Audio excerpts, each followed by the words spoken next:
So you're creating content consistently, but your calendar is still empty. Clients are not coming. And you know what? You're probably around burnout, right? I know that feeling.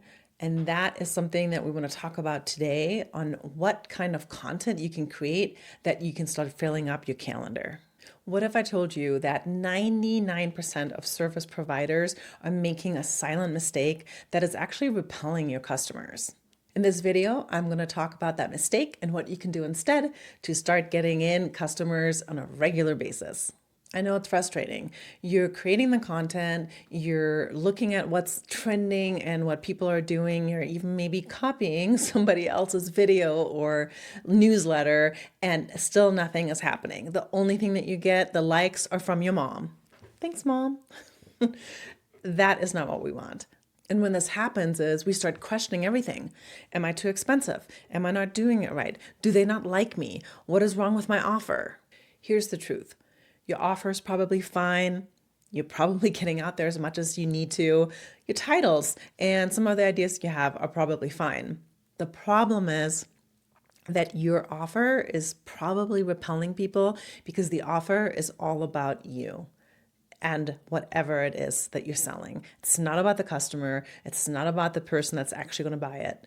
And that's what we need to do in marketing. It's all about your consumer. Like, who is the person that is actually going to buy this? What are their pain points? What do they talk about in the middle of the night? It's not about your product and the features your product has. So what we need to do is we need to shift from provider-centric content to magnetic content, as I like to call it. And here are some tips on how you can do that. Step number one, you need to talk like your client does. So for example, let's pick Sarah, 35-year-old life coach.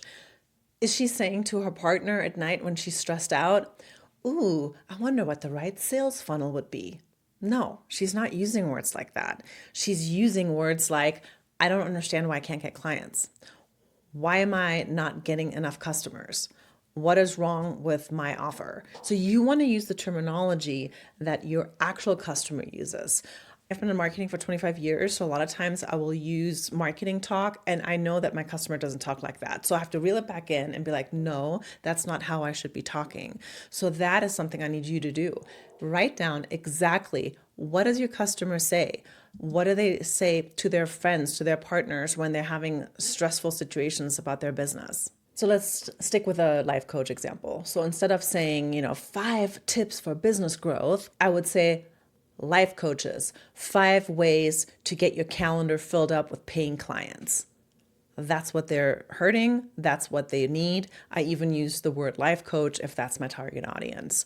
So you need to get really hyper specific about your customer, what their needs are, how they talk, and actually address them in your content. You need to give away something for free before you get something. So having hard sales is not always the way to go. Instead, what I want you to do is the Whole Foods principle, or Costco, depending on where you like to shop. You go into a Costco, you go into a Whole Foods, and you get freebies. There's food laying around. There's somebody probably going to greet you. Just today, I was at Sprouts, and the person at the front greeted me with some raspberries, and they were for free. And so I'm more likely then to get the free raspberries and then think like, ooh, I'm going to buy some fruit. I'm going to buy some raspberries, right? So that's what I want you to do. Give away those raspberries. So that means content that's really cool. I do a lot of step by step, as you can see, like this video is an example of it. Content like that people can actually like take, do something with, and then they start trusting you. And they're like, oh, wait, she knows what she's talking about. Oh, wait, she helped me out that one time when I saw her free ebook or when I watched her free video. Another thing that you can do is you want to sell the destination, not the airplane. People want to go to Hawaii. They don't want to go on a United, Delta, or whatever airline or airplane that they're on. It's the destination that you want to sell. So in your case, figure out what your customer needs. Do they need more sales? Do they need help with their website? Do they need some kind of therapy for family drama that they're dealing with? So you want to sell that, the destination, not the vehicle, not the airplane on how you get there. So for example, for me, right, I have a membership. It's called Impact.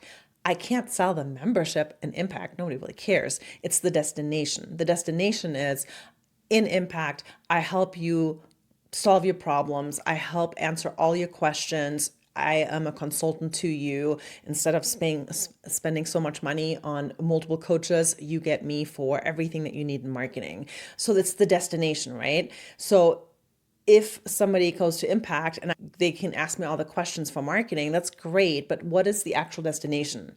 So they get more sales, so they grow their business, so they scale, so they get more clients, so they can get paid and they love their job and they love their business. So there's the so that, which is the destination.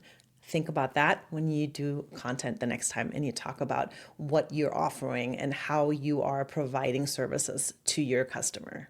So if you're exhausted from pouring your heart into all this content, please remember these steps. You want this magnetic content in order for people to actually buy from you. And that's it for today. Tune in next time for some more tips and tricks for marketing to grow your business. And don't forget to hit subscribe.